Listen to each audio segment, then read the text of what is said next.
नैमिषे सूतमासीन मभिवाद्य महामतिं कथामृतरसास्वादकुशलः सौनको ब्रवीत्। कथामृतरसास्वादकुशलः सौनको ब्रवीत्। नैमिषारण्य में 88,000 ऋषि मुनि एकत्रित हुए। 1 2 4 10 हजार नहीं, 88,000 ऋषि मुनि एकत्रित हुए और सभी पुराणों के जानकारी रखने वाले श्री सूत जी महाराज का उन्होंने वंदन किया। ये 88,000 ऋषि मुनि कोई और नहीं थे, हमारे तीर्थराज प्रयाग से गए हुए महात्मा लोग थे।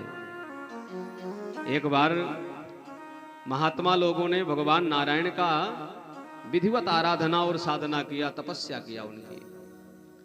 जब भगवान नारायण प्रकट हुए प्रयाग क्षेत्र में, उनसे पूछा कि महात्माओं आप हमें क्यों स्मरण किया, आपने क्या चाहते हैं यार।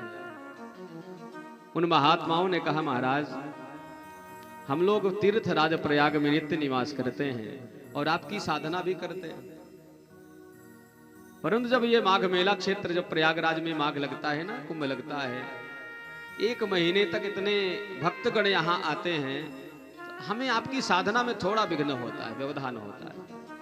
तो कृपा करके हमें कोई ऐसा स्थान बताएं जिसकी महिमा प्रयागराज से कम ना हो और हमें अपनी शांति से आपका हम ध्यान पूजन कर सके, ऐसा कोई स्थान हमें बताएं आप।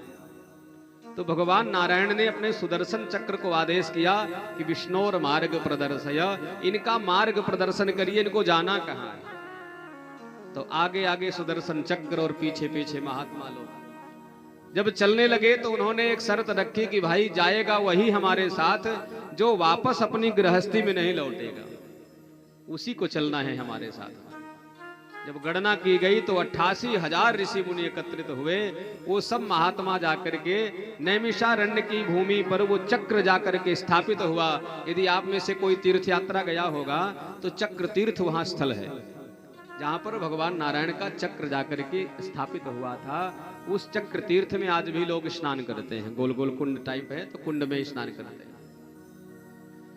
सारे ऋषि मुनि महात्मा वहां नित्य निवास करते हुए एक के बाद एक अनुष्ठान उनका पूर्ण होता है तो दूसरा प्रारंभ होता है।